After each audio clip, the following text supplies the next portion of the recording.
안녕하세요. 김호준입니다. 국정원 개혁위가 어제 밝힌 바에 따르면 추명호 전 국정원 국장은 최순실의 비리 사실을 알고도 상부에 보고하지 않았다고 하죠. 추 전 국장과 최순실의 커넥션을 짐작케 하는 대목입니다. 또한 추 전 국장은 이석수 전 청와대 감찰관이 우병우 전 민정수석을 감찰하자 오히려 이 전 감찰관의 동향을 우 전 수석에게 직보했다고 합니다.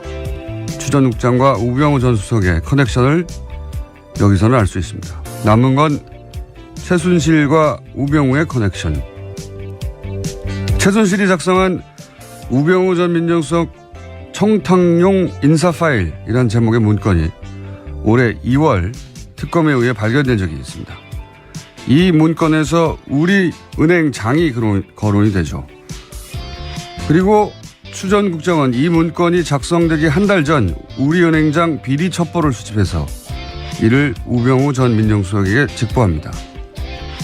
최순실의 관심사가 추 전 국장에 의해 수집되고 이게 우병우 전 민정수석에게 직보되고 최순실은 그와 관련한 인사 파일을 우 전 수석에게 보내고 이 정도까지 왔는데 우병우 전 수석과 최순실의 관계를 못 밝혀내면 그건 검찰이 바보거나 아니면 봐주거나 둘 중 하나죠.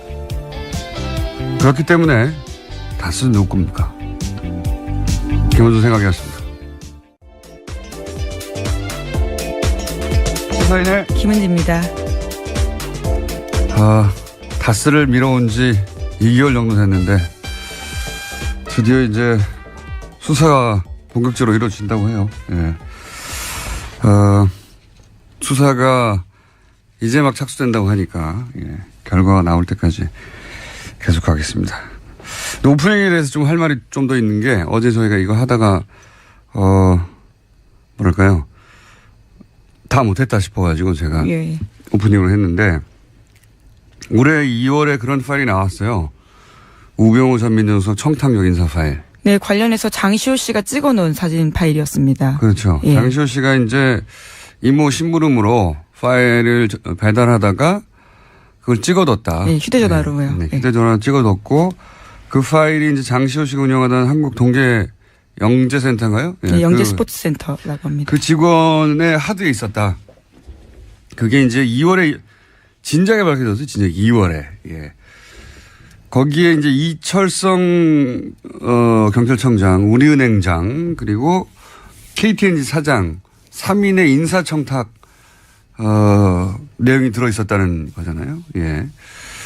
그리고 거기에 이제 포스트잇이 우리은행장 후보 추천 중 뭐 이런 게 붙어 있었다고 거고. 이게 벌써 2월에 나온 이야기인데 근데 이제 어제 나온 내용은 뭐냐면 새로 나온 내용이 추 전 국정원 국장이 우리은행장에 대해서 비리 정보를 수집하고 있었다는 거죠. 예. 그리고 이게 언제냐면은 최순실이 지금 방금 언급한 그 문건이 우병우 전 수석에 가기 한 달 전이에요. 이걸 시간 순서대로 정리를 해보면 추 전 국장이 우리은행장 비리를 뜬금없이 캐기 시작한 게 6월이고 그리고 그 다음이 최순실이 이 인사청탁 파일을 민정수석에게 보낸 게 7월이고 그리고 추 전 국장이 그 비리 정보를 우병우에게 직보한 게 8월이에요. 순서대로.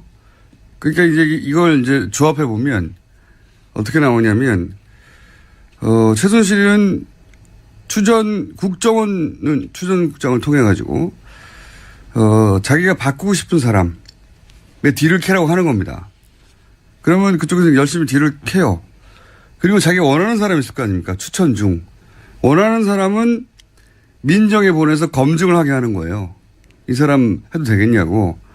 그리고 뒤를 캔 정보는 우병우 전 수석이 직보를 받아가지고 그걸 합쳐서 자기가 바꾸고 싶은 사람을 예를 들어서 박근혜 전 대통령을 통해서 임명을 하게 한다든가 영향력을 행사하게 한다든가 이런 패턴으로 자기가 원하는 사람을 꽂았던 것 같다 하는 정황이 그림이 이제 처음으로 완성되게 나온 거죠. 이 순서대로군요. 일자도 다 따로따로 떨어져 있는 게 아니고 이 해설을 해주는 것이 없어서 제가 이렇게 된 것 같다. 예, 국정원은 비리를 캐게하고 민정에겐 자기가 원하는 사람을 검증하게 한 다음에 그리고 국정원이 직보, 우병우 민정수석한테 직보할 일이 아니잖아요. 특별히 이게.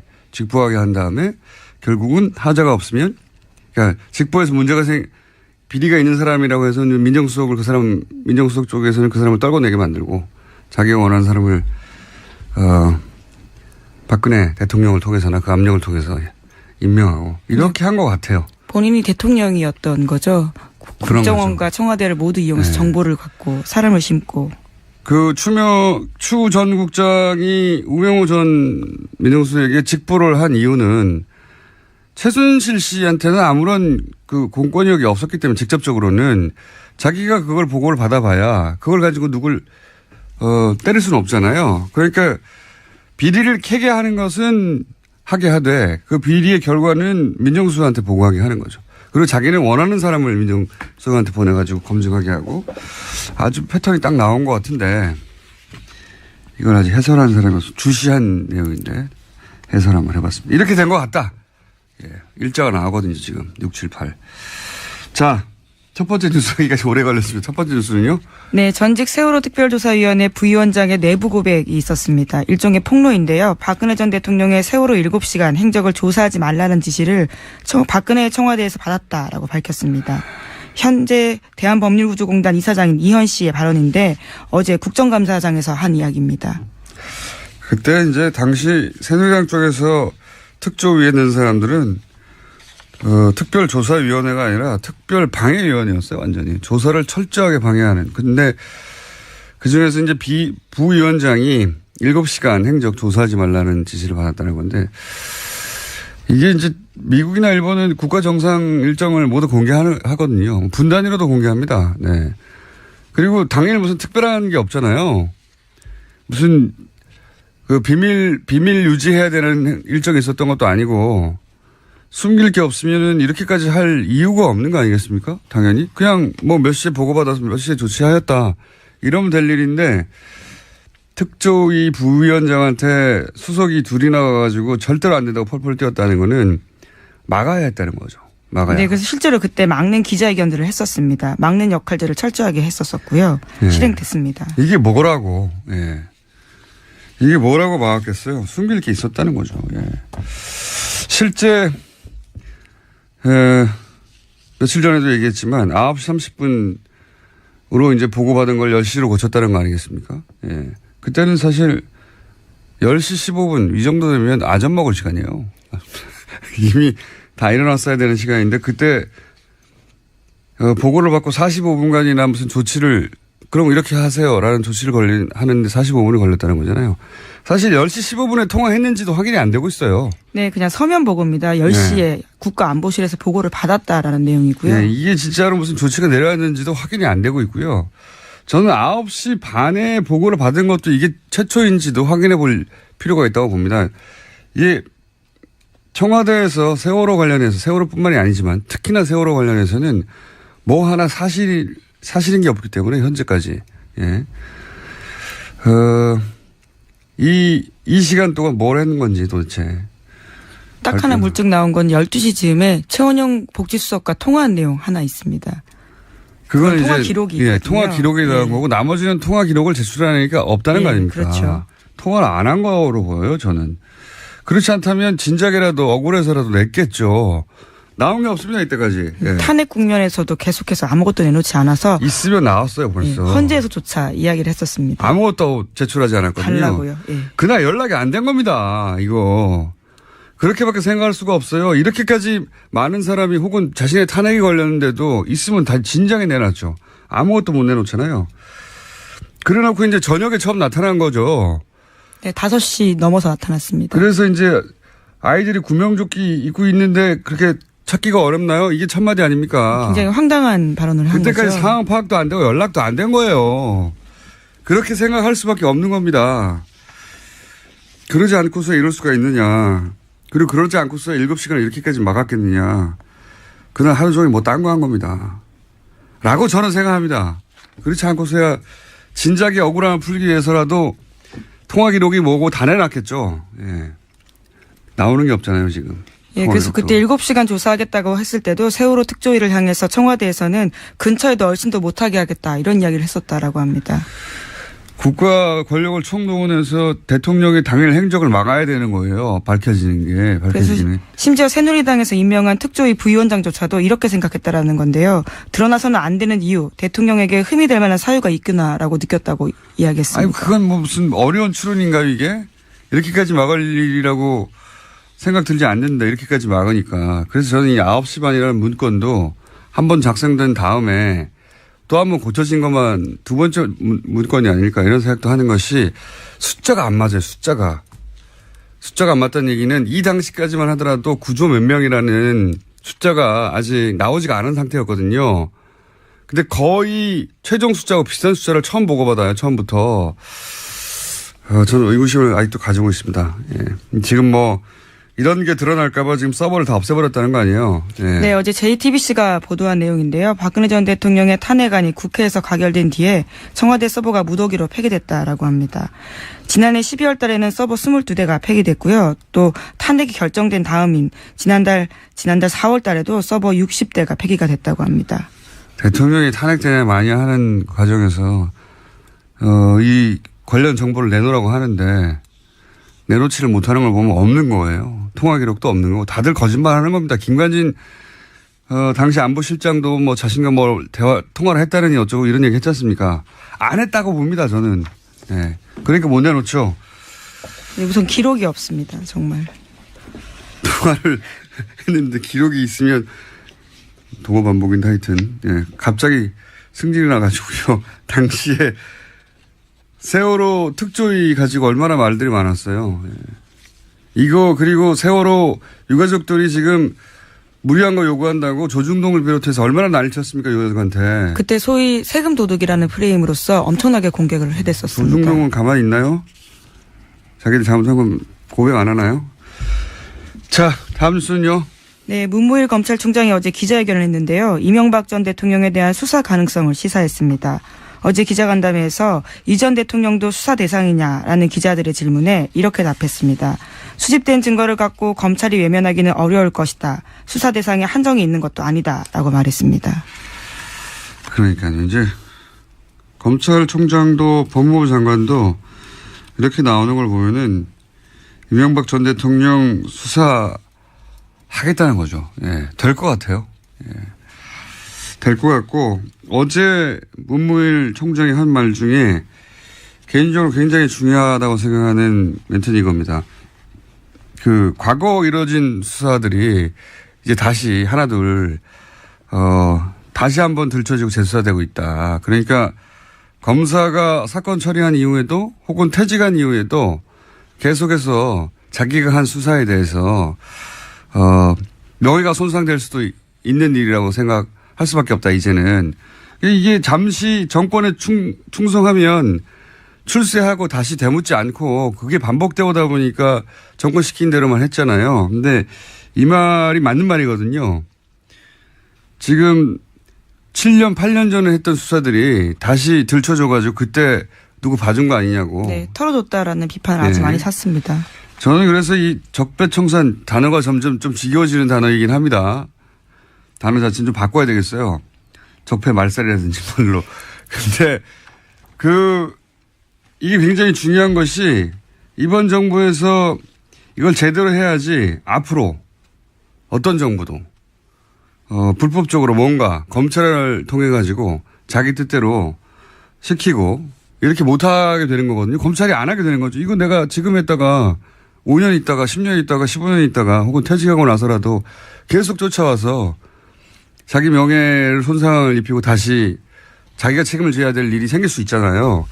그래서 철저해야 된다고 봅니다. 철저히. 네, 그러기 위해서는 검찰 조직 스스로 반성과 개혁도 해야 됩니다. 과거에 그런 식으로 제대로 사건 수사 못했으니까 다시 하는 거잖아요.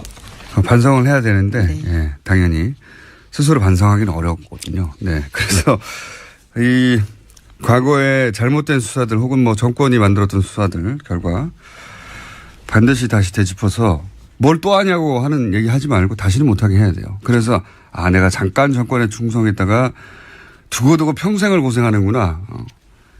이런 걸 실감해야 그렇게 안 하죠, 이제. 예.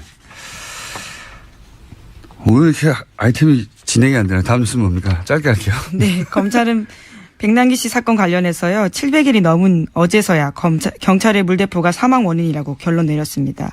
관련해서 경찰 4명을 불구속 기소했는데요. 하지만 함께 고발됐던 강신명 전 경찰청장에 대해서는 무혐의 처분 내렸습니다.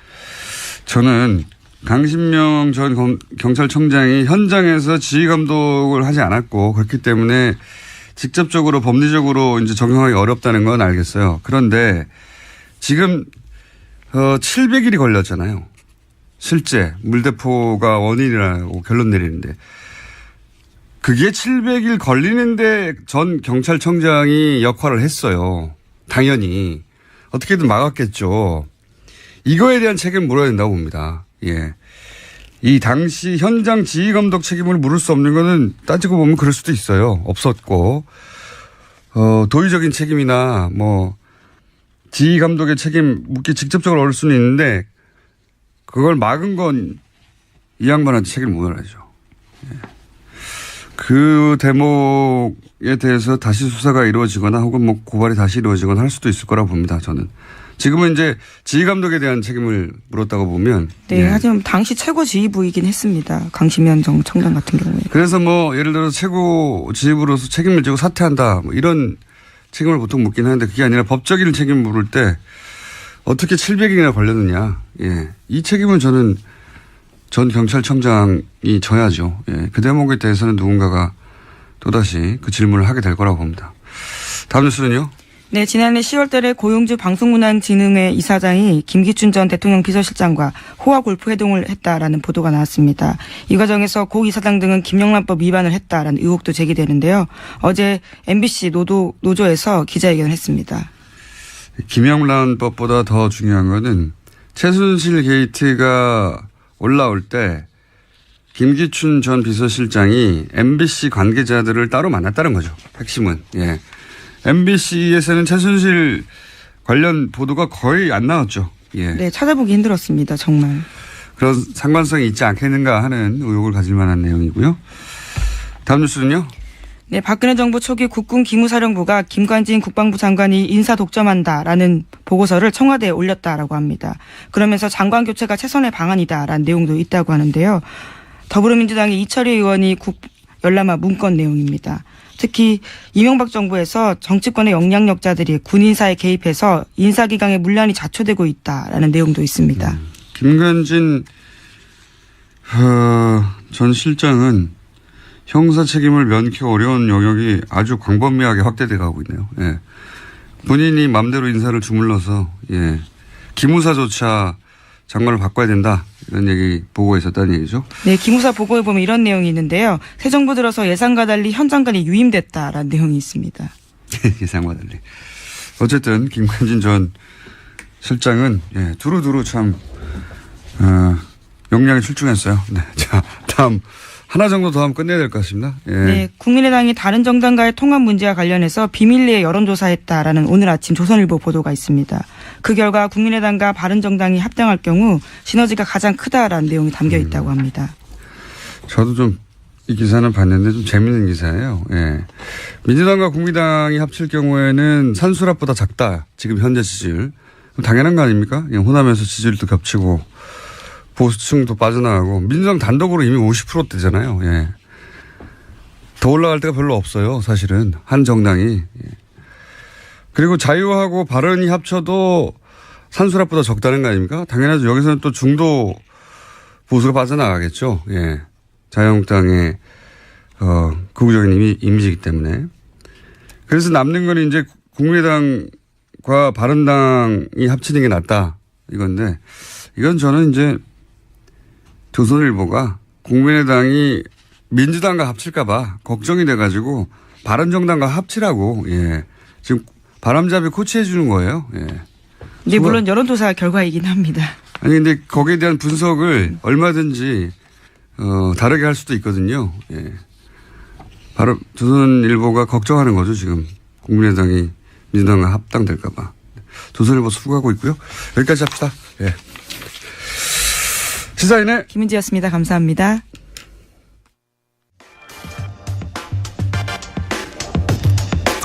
어제 이어서 박용진 의원 다시 나오셨습니다. 안녕하십니까.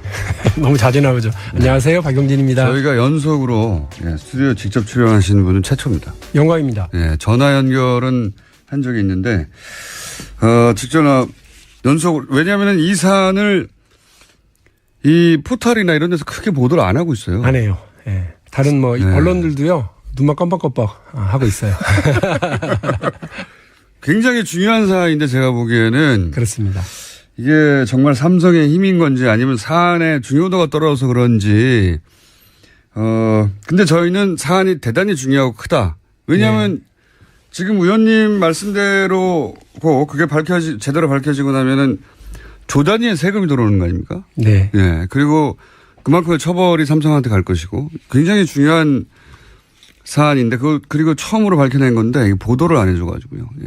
근데 저희라도 떠들라고요. 이제 더 중요한 건 우리는 93년도 이후부터 금융실명제가 되고 있다. 완벽하게 시행되고 있다고 알고 있었어요. 그런데 그렇게 되고 있지 않잖아요.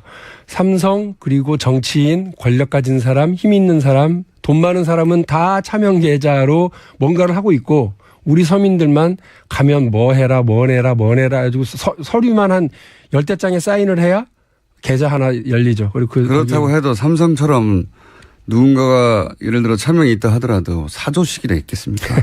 그렇죠. 사조식이나. 큰일이죠. 자, 사조짜리 차명이 있다는 건 이미 밝혀졌어 2008년에. 그렇죠.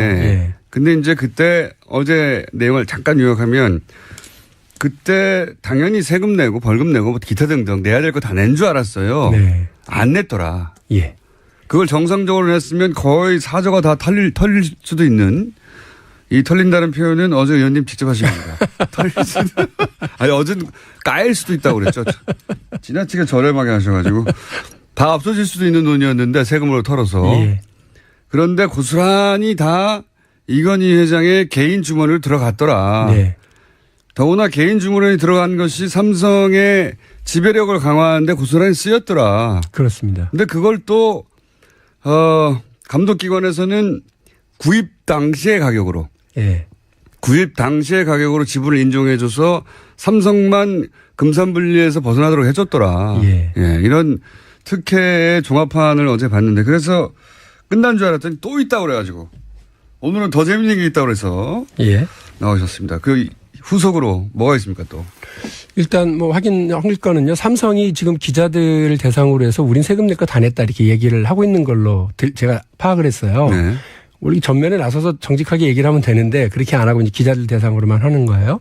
그런데 삼성이 냈다고 하는 건 그 4조 5천억 원을 이건희 개인 호주머니로 들어가게 하기 위해서는 꼭 내야 하는 증여세, 양도소득세, 종합소득세 이런 거를 냈다고 하는 거예요. 그러니까 금융실명제법상으로 내야 하는 과징금과 이자 및 배당소득 차등과세 거의 이건 99% 내야 되거든요. 그거에 대해서. 그리고 그러니까 제가 어제 금액의 절반은 또 과징금으로 내야 된다. 탈 털릴 거다 이렇게 표현을 했었던 이유도 그런 건데 그걸 다 피해가고 증여세만 냈다. 그렇죠. 일부 세금만 낸 거를 다 낸 것처럼 지금 얘기하는 건 맞지 않다 이렇게 말씀을 드리고요. 일단 사실관계 하나. 어제는 금융감독원입니다. 금융감독원은 금융기관, 은행들을 이렇게 관리 감독하는 집행기관인데요. 거기다가 물어봤죠. 2008년도에 나가서 확인했을 때 왜 징계했냐. 그러니까 왜 징계했느냐면 주민등록증 가져온 사람하고 이 돈 주인하고 다르다고 하는 걸 자기들이 알았다는 거예요. 알면서도 계좌를 열어줬대요. 은행이 알면서 했대. 그래서 징계를 265명을 했다. 그러니까 차명인주 뻔히 아는데도 계좌를 개설해 준 것은 금융실명제법 위반이기 때문에 징계를 그때 했다. 그리고 잘하셨다. 그런데 그 돈 찾아갈 때는 누가 찾아갔냐 했더니 갸우뚱하더니 저희가 알기로는 삼성 구조본에서 다 찾아갔다. 근데 금융실명제법에는 차명계좌에 이름을 빌려준 명의인이 자기 주민증하고 도장하고 들고 와서 찾아가야 되는 거예요. 그렇겠죠. 혹은 전환을 해주거나. 근데 그렇게 안 했다고 하는 거를 어저께 금융감독당국한테 확인을 했고요. 알고 있었다는 얘기네요. 그것도 알고 있었고요. 이제 두 번째. 첫 번째는 그 위법 사실을 알고 있었다. 위법 사실이 이미 이제 금융실명제법상 있었다. 삼성이 돈을 찾아가는 과정에서. 두 번째로는 이 계좌들 중에 그 486명의 그 이름 중에 1199개 계좌 중에 혹시 본인은 모르고 네. 이름을 도둑질 당한. 김용철 변호사처럼. 네. 김용철 변호사 어제 제가 얘기했죠. 김용철 변호사는 자기한테 50억이 있어가지고 이거 내 돈 아니라고. 아, 이거 거의 뭐 가서 내 돈 아니까 빨리 딴 데로 가져가라고 막 네. 그랬을 정도로 했었는데 김용철 변호사처럼 이름을 도용당한 도명 계좌가 있느냐 했더니 이분, 이 감독, 금융감독원의 그 당시 감사반장으로 나갔던. 당사자가? 예. 당사자 얘기는 그런 걸로 알고 있다. 아, 그 외에도 있는 걸로 알고 있다. 네. 김용철 건 분명하고. 네. 더 웃긴 건 제가 어제 기사를 찾아보니 2007년 12월 12일 날 금융위원회가 김용철 계좌는 이름을 도용당한 도명 계좌임을 확인해요. 이게 무슨 말이냐면 이거를 알았으면 지금 저희가 그걸 실명 전환하고 세금 내고 과징금 내야 된다라고 주장을 했더니 실명 전환할 의무가 없는 계좌다라고 주장을 했잖아요. 적어도 김용철 변호사의 그 계좌는 실명 전환을 하고 과징금 내고 세금을 내야 하는 분명한 대상인데도 금융위원회가 눈만 깜빡깜빡하고 계속 박용진 의원이 뭔가 착각하고 있다라고 주장한다는 거죠. 다른 도명도 있다고 이미 말했고. 다른 도명이 있다라고 하는 것은 그 어제 금융감독원의 부원장보가 얘기를 한 거고요. 네, 금융위원회는 2007년 그 당시에도 이미 자기들이 알고 있었음에도 불구하고 실명 전환 대상으로 규정하지 않았다는 게 그리고 문제죠. 2008년에도 256명입니까? 네, 예. 예. 아니 486명. 486명의 이름으로 계좌가 1199개가 있었죠. 아니 제 말은 뭐냐면 처음 개설할 때도 실명 확인하지 않아 가지고 이미 그때부터 금융실명제 위반이라는 걸 알고 있었던 그 계좌 주인이 몇 명이었다고요? 그게 아니고 그거를 알고 있었음에도 불구하고 계좌를 열어준 금융기관의 직원들을 징계했다는 거예요. 직원들을. 말하자면 은행 직원들을 징계했다. 네. 이상하게도 금융실명제법에는요. 그 차명 계좌를 하도록 이렇게 차명 계좌를 하면 그 사람들을 형사처벌을 안 해요. 그냥 과징금만 매기거나. 괜찮아요. 과징금 크기 때문에 이번에는. 과징금이 조단이기 때문에 괜찮은데 여하간 그때 이미 쉽게 말해서 은행원들은 이거 왜 그렇게 해서 하면서 256명을 이미 징계했다. 그런데 정작 그렇게 차명 개설한 삼성은 징계를 안 했다는 거 아닙니까? 한마디로 말해서.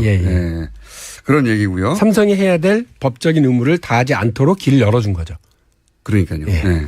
과징하지 않았다. 은행 직원들만 뭐라고 하고.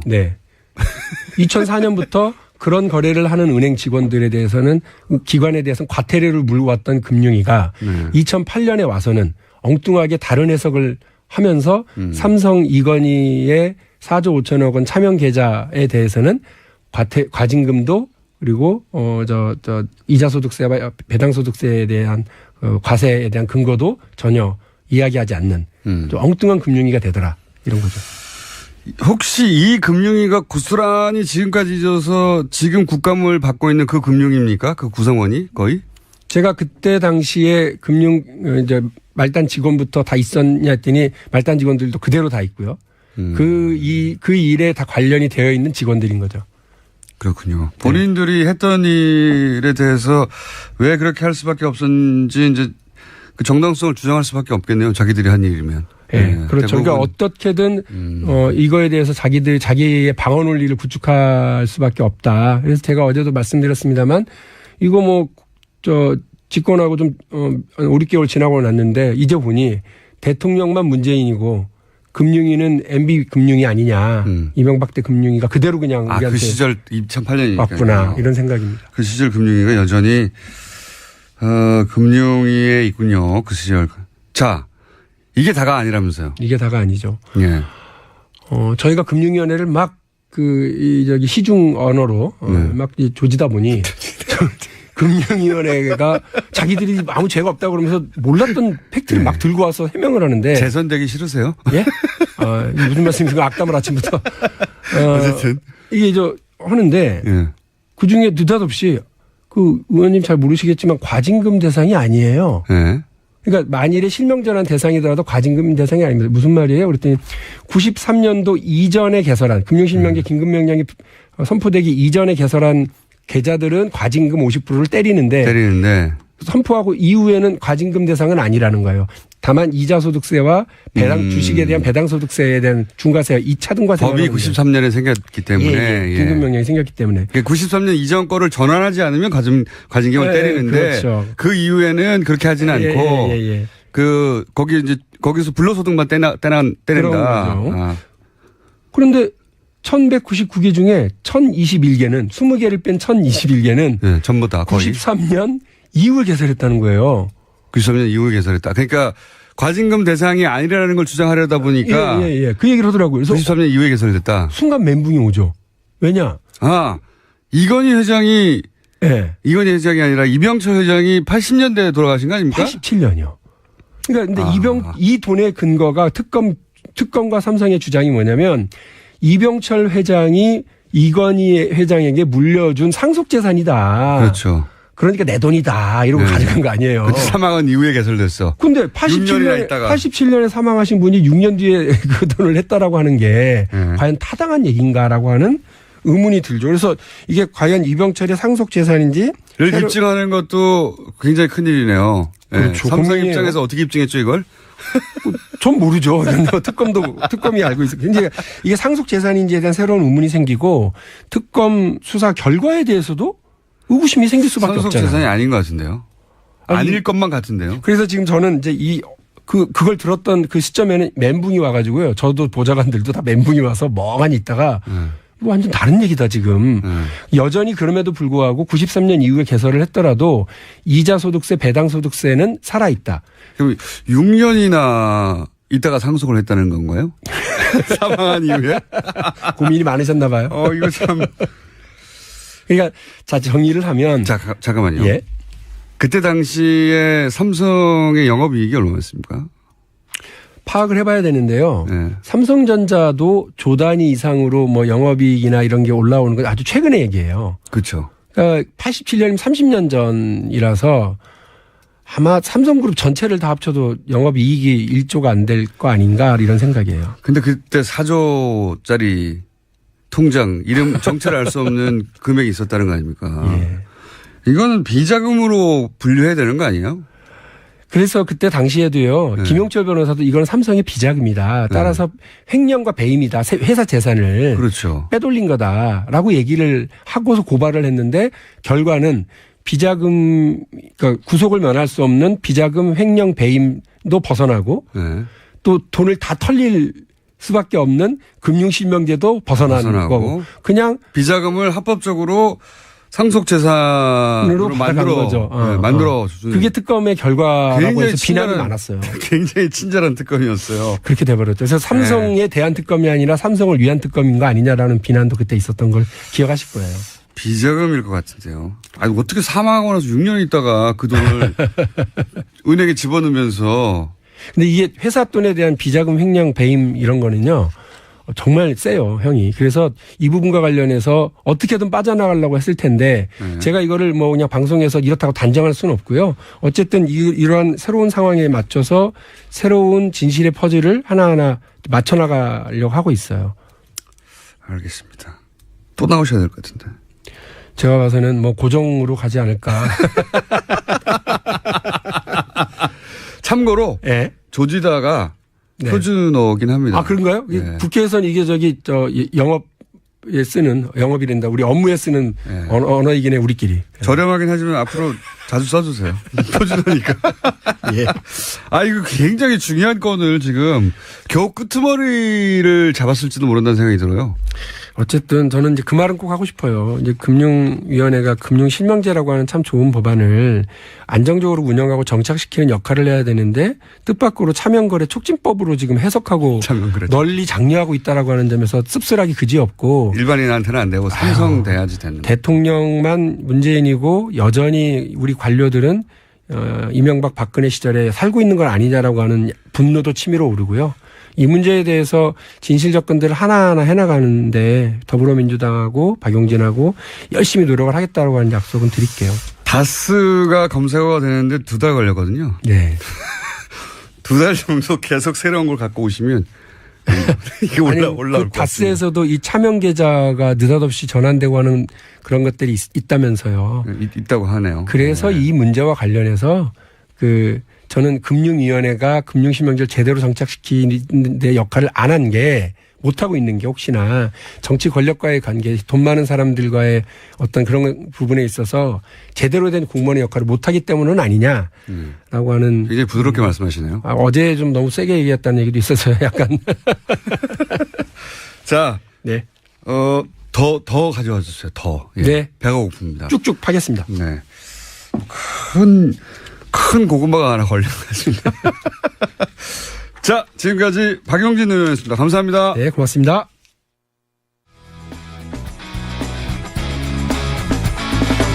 잠시 멍 때리는 사이에 양지열 변호사 옆에 앉아있네요. 네, 안녕하세요. 예. 뉴스공장의 출장기사. 고정 시간은 없고 부르면 언제든지 오는 출장기사 양지열입니다. 양지열 변호사는 저희가 참 고마운 게요. 무슨 말을 뭔가 하려고. 구멍이 났다. 게스트가 구멍이 났다든가 연락이 갑자기 안 된다든가 늦었다든가 그러면은 전화하면은 즉시 달려옵니다. 오늘 중요한 즉시. 얘기 해야 되는데 할 얘기 많은데 이런 바로 달려와가지고 예. 도대체 이분은 TBS 옆집에 사나 싶을 정도로 TBS 관해서 중요한 얘기를 해야 되니까 오늘 쓸데없는 얘기로. 그것도 그 신속한 정도가 어마어마하게 신속해요. 전화하면 바로 뭐 5분 이내에 달려옵니다. 네. 마치 전화만 내가 기다리는 자백했잖아요. 것처럼. 출장 기사라고 이미 뭐 더해. 제가 보기에는 쿠익이 배달해 주는 것 같아요. 어디 있든 간에. 엄청나게 빨리 달려옵니다. 자. 예. 그래서 저희 제작진이 항상 고마워하는 양지열 변호사님. 네, 공장장은 아끼지 않는. 네. 예. 저는 무시하고 계시는 양 언니. 예. 양 언니 괜찮아요. 자. 오늘 중요한 얘기 해야 돼요. 오늘 예. 무슨 얘기입니까? 아니 갑자기 국감장에서 TBS가 불법이라고 막 얘기를 하는 바람에. 그뿐만 아니라 요즘 인기예요 국감장에서. 너무 좋아요 사실. 너무 좋아하지 마요. 너무 좋아하니까 아니, 지금 자꾸 화제가 올라서 TBS 이렇게 찍힌 거 아니야. TBS 사장님은 정말 곤혹스러우시겠죠. 피감기관으로서. 근데 저는 떠나면 그만이죠. 그래. 문제만 이렇게 불법이면 놓고. 다 잘라라 나를. 떠나면 그만이다. 문제만 그래서 이렇게 놓고. 그런데 일단 TBS가 불법이라는 이렇게 얘기가 관심의 대상이 된다니. 왜 나온지를 좀 말씀을 드려야 될 것 같아요. 잠깐만요. KBS, MBC 사태가 지금 중요한데. 그러니까. 지금 TBS의 이 프로그램 하나 때문에 계속. 그러니까 KBS 사장님 저 관둘까요? 괴로우십니까 사장님? 사장님 괴로우시겠죠. 피감기관으로 불러다니면서. 예. KBS, MBC 사태를 얘기를 하셨는데 실제로 지난 정권의 방송 장악, 언론 장악 때문에 수사가 한창이잖아요. 네. 그리고 이거는 언론의 자유와 관계된 문제이기 때문에 굉장히 신중하게 접근을 해야 되는데 네. 법조문 몇 개를 가지고 지금 마치 TBS가 방송을 얼굴 불법적으로 너무 하고 있는 진지한 거 아니에요? 진지해요, 저 지금. 나도 언론인 출신인데. 5분 대기죠. 네. 힘 빼지 말고요. 중요한 얘기 한다니까.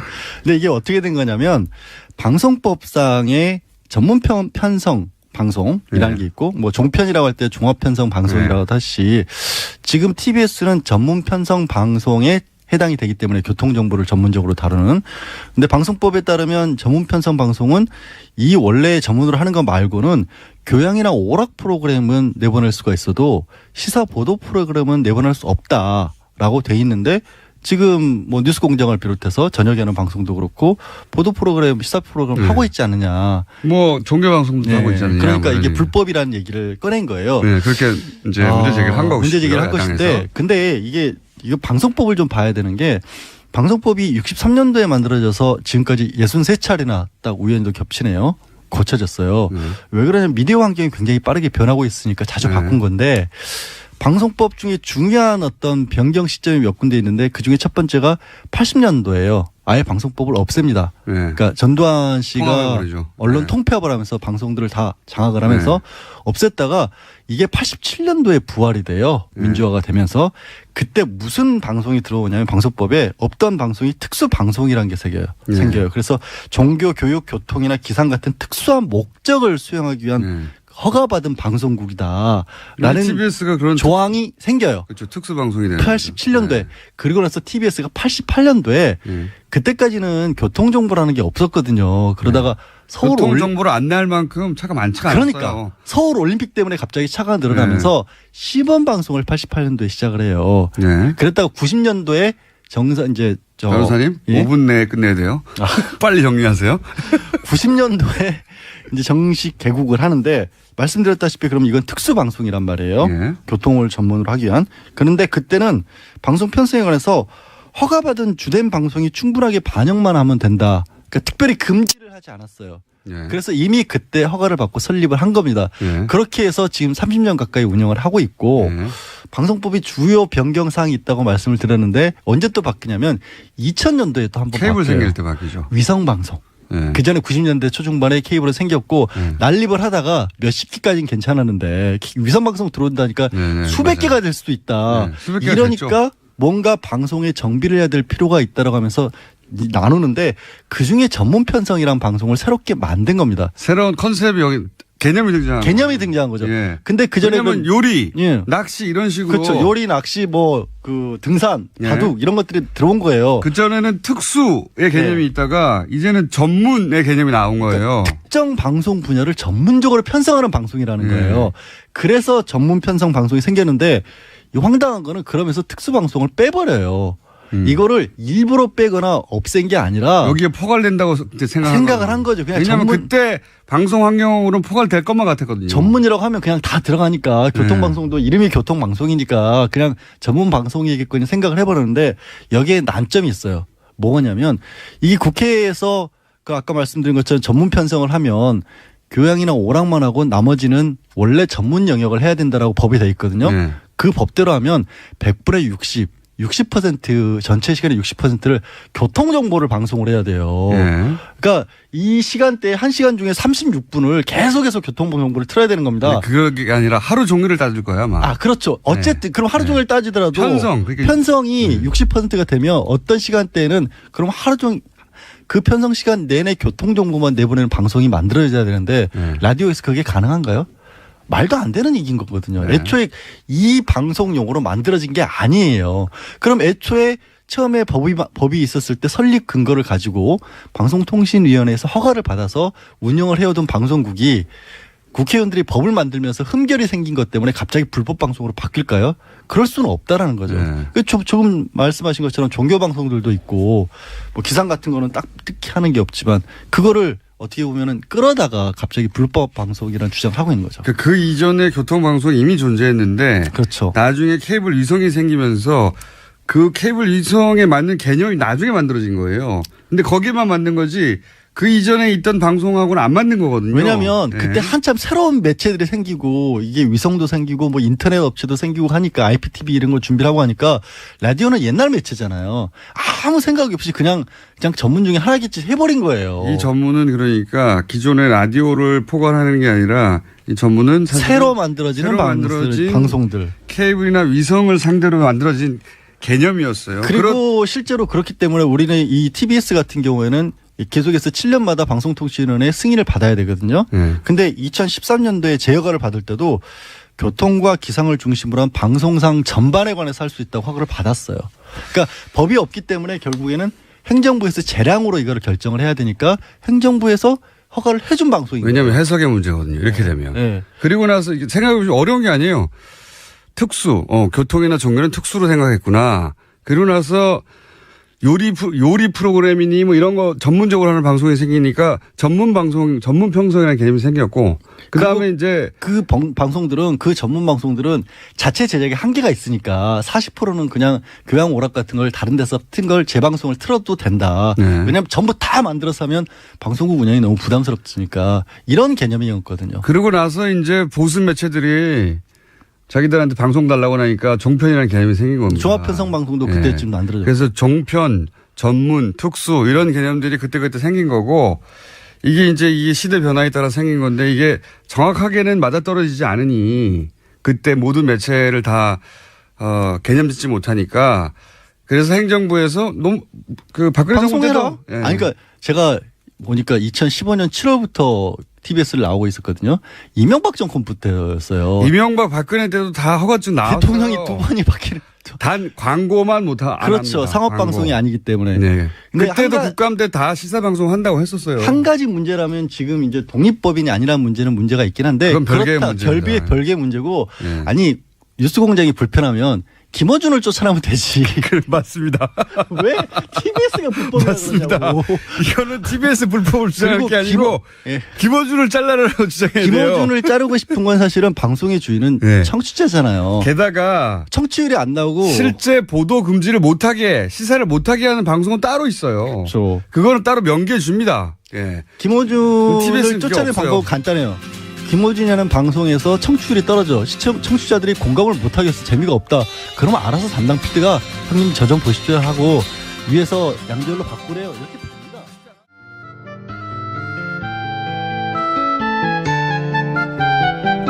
노르가즘. 네. 이 제목 참 잘 정했습니다. 저희가 정한 게 아니고, 예. 한 달여 가까이 여러 가지 이름으로 전전하다가 여기에 정착했습니다. 정의당 노회찬 원내대표 나오셨습니다. 안녕하십니까. 네, 안녕하십니까. 저희가 이제 의원님 나오시기 전에 의원실에서 연락이 안 오거든요. 나오실 거기 때문에. 예, 근데 예. 오늘은 긴급 연락이 왔습니다. 무슨 연락이 왔습니까? 후원금이 너무 없다고 지금. 의원님은 잘 모르시는데, 네. 의원실에서는 지금 큰일 났다고. 아니, 근데 의원님 원래 후원금 잘 차지 않습니까? 아, 그렇죠. 뭐 해마다 채우죠. 예. 아니, 얼마 전에 내가 어느 강연회 갔는데 예.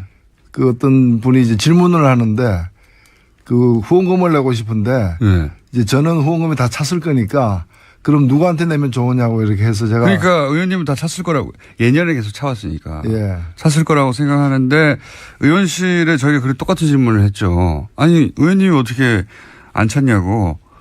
보통 웬만한 의원들도 다 차가는데 의원님이 안 찼냐고. 5천만 원밖에 안 찼대요. 3억까지인가요? 올해는 3억까지죠. 그래서 제가 작년에 누가 후원금 저한테 내겠다 그래서 그 SNS에 올렸기 때문에 제가 박주민 의원 드리라고 했는데 박주민 의원이 그것 때문에 며칠 안으로 그 며칠 만에 꽉 찼어요. 네. 나중에 보니까 제가 안 찬 거야. 안 찬 정도가 아니라 5천만 원밖에 안 됐는데 또 올해 의원실 얘기로는 심상정 후보가 대선에 출마했기 때문에 네. 글로 다 몰아줬는데 지금 크게 후회하고 있다고. 후회할 일이 아니죠. 뭐 그건 당연히 해야 되는 일을 했고. 예. 예, 벌써 10월인데. 예. 예, 맞아. 후원금이 부족하면은 차비가 없으면 휘발유 못 넣으면 이제 뉴스 공장 나오기가 좀 쉽진 않겠네. 자, 10만 원을 후원하면 연말에 10만 원을 세액 공제 받는 거 아시죠? 예, 10만 원을 되돌려 받는 겁니다. 예. 계좌는 저희가 말씀드릴 수 없고요. 의원실에 문의해 주시고. 하여튼 갑자기 뜬금없이 의원실에서 큰일 났습니다. 연락이 와서. 잠깐 광고를 했습니다. 네. 의원님? 예. 다스는 누구 겁니까? 왜 알면서 묻습니까? 다스는 누구 겁니까? 근데 이게 굉장히 그 영향이 큰 것 같아요. 네. 모든 사람이 지금 근데 다스는 누구 겁니까? 이게 뉴스공장이 생각보다 영향이 큽니다. 예. 네. 모든 댓글이 이걸로 달리고 있어요, 요즘. 예. 그 제가 그래서 국정감사에서 물어보려고 그래요. 검찰총장한테. 다른 질이 다 하고 난 뒤에 근데 다스는 누구 겁니까? 제가 질문을 예고했으니까 검찰총장님 답변 준비해 주십시오. 아니, 그리고 윤석열 지검장도 증인으로 채택되지 않았습니까? 네? 윤석열 지검장도? 법사위는 아니지만 예, 예. 저 증인으로 채택된 걸로 아는데. 그죠? 아, 그렇습니까? 제가 알기로는 그런데. 예. 거기, 다른 위에 가서. 다른 상임위원회니까. 네, 가서 뭐 구경 가서 하시면 안 돼요? 다스는 누구 거냐? 이 질문이 중요한 질문이에요, 사실은. 굉장히. 예, 결국은 그 이전의 땅 문제, 그 이후에 BBK 주가 조작 문제 다 연결되어 있는 거거든요. 그리고 그 이후에 140을 돌려받기 위한 어떤 직권 남용 문제 굉장히 많은 사건이 연루돼 있는 겁니다, 사실. 이미 또 며칠 전에도 고발됐더라고요. 직권남용으로. 그리고 대통령 임기 때는 공수시효가 중지되기 때문에 네. 예, 다 살아 있습니다. 그렇습니다. 다행히. 예. 그래서 대통령 임기 중에 직권 남용이 있었다면 그때는 형사소추가 되지 않는 대신에 공소시효가 정지되어 있기 때문에 지금 살아있다. 예, 공소시효 남은 것들이 많습니다, 사실. 네. 다시는 누구 겁니까? 중요한 질문입니다. 검찰총장도 뭐 증거가 나오면은 제한 없이 수사한다고 했으니까 수사될 가능성이 대단히 높다고 봐야겠죠. 예, 제가 며칠 전 법사위에서 법무부 장관에게도 똑같이 물었어요. 물었는데 뭐라고 일단 제가 조사를 한 바로는 이 이명박 전 대통령이 국정원법이라거나 공직선거법 그다음에 특정경제가중처벌법의 예. 국고손실죄, 뭐 정보통신망법상 명예훼손, 뭐 군형법상 정치관여죄 제목이 6개가 넘어요. 진짜 이게 앞으로 나올 제목까지 합하면 한 다스 넘을 수도 있어요. 한 다스. 근데 이걸 다 조사를 해봤더니 최소 징역 5년. 최소 징역 5년. 예, 그리고 최대 무기징역까지 최대 무기징역. 받을 가능성이 있습니다. 최소가 5년이군요. 예, 그 범죄 지금 이제 혐의가 있는 그 제목 중에서 가장 그 처벌이 약한 게 5년이라는 뜻이고. 아하. 예, 그리고 이제 제일 센 거 이제 국고손실죄 같은 경우는 굉장히 세거든요. 예. 여기 이제 적용이 되면은 무기징역까지도 가능한 거죠. 국고손실, 특히 자원외교에 국한해서 본다 하더라도 국고손실의 신화적인 사례를 남기지 않았습니까? 그렇죠. 예. 대한민국 최고죠. 예. 제대로 수사가 될 수 있을지 모르겠습니다. 근데, 되기만 한다면은 하여튼 이런 선고도 가능하다. 근데 우리가 박근혜 전 대통령 때도 그랬지만은 탄핵이 과연 가능할까는 많이 언급이 됐지만 구속되고 재판받는 것까지는 사실은 그까지 진척되리라고는 생각 못하는 상상을 분들도 잘 못했죠. 많습니다. 지금도 전직 대통령이 감옥에 있는데 그 전직 대통령을 또 집어넣는다는 게 가능할까 이렇게 생각하는 분들 많지만은 이거는 인간의 의지가 가능하게 만드는 것이 아니라 본인들이 저질러 놓은 어떤 그 명백한 지울 수 없는 없앨 수 없는 증거 그 증거들이 이 상황을 만들어내는 거거든요. 맞습니다. 예, 그래서 그 증거는 누가 지금 새로 만드는 게 아니라 본인들이 다 만들어 놓은 거 밭에서 고구마 캐듯이 밭을 갈다 보면 자꾸 나오기 때문에 이제 그게 제 발로 들어가는 거죠, 사실은. 그래서 누가 밀어넣는 게 아니고. 그래서 지금 뭐 남태령 국에 거의 넘었어요, 이제. 좀 더 가면은 이제 안양 의왕시 포일동 서울구치소 그게 있죠. 예. 남태령 고개를 넘었다고 합니다. 예. 남태령 고개를 넘었다고 하고. 실제, 지난번 이미 2008년에 특검이 있었지 않습니까? 예. 2007년이었나요? 특검이 있었는데, 당시 특검에 참여했던 이제 검사들의 이야기를 들어보면, 그때도 지금 얘기하는 거하고 상관없이 다스 관련해서 대략 한 150억 원 가까운 비자금. 이거는 언론의 보도가 크게 안 됐죠. 그렇죠. 예. 특검이 그 비자금을 발견했다는 거 아닙니까? 예.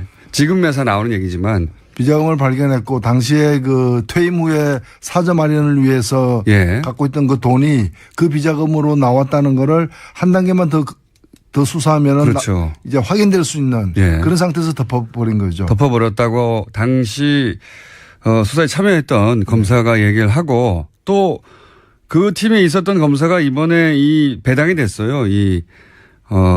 다스 관련해 가지고. 그러니까 파면 나오게 돼 있는 겁니다. 그때 이미 자빠졌네요. 네. 저 스튜디오 뒤쪽에 있는 음악 장비가 하나 있는데. 언론 탄압이죠. 요즘에 유 총장이 곳곳에서 관심의 대상이 되고 있더라고요. 예. 국회가 사랑하는 방송입니다. 야당이 사랑하는 방송. 야당이 끊임없이 저희 방송을, 원래 국민들이 많이 들으면은 국회에서 관심을 갖게 돼 있습니다. 그런 것 같아요. 과거에는 KBS나 MBC가 그랬는데 요즘엔 잘 안 들으니까 가장 많이 듣는 방송으로 이제 시선이 집중되고 있는 거예요. 그래서 TBS가 시사 방송을 하는 것이 불법이다. 이게 가장 큰 프레임인 것 같고요. 근데 거기에 대해서는 이제 TBS 일하시는 분들은 억울한 점이 많아요. 네. 시사 방송을 하는 게 불법이 아니라 시사가 불법이죠. 그 시사의 내용에 불법들이 많으니까.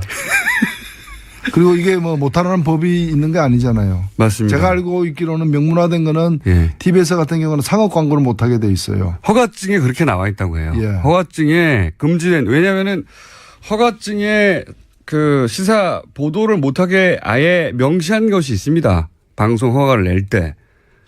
예, 저도 나가봤습니다만은 예. 교통방송이 이 수도권 교통방송은 TBS잖아요. 예. 지역에는 TVN이거든요. 네네. 저도 뭐 이 경남 TVN에 출연도 해봤는데 거기는 이제 명문화돼 있다 그러더라고요. TV에는 보도를 못하도록 되어 있습니다. 네. 예. 또는 뭐 극동방송 광주 FM이나 광주만, 예, 광주만 그러니까 특정하게 여기는 보도가 금지된다고 허가증에 써 있는 경우가 있어요.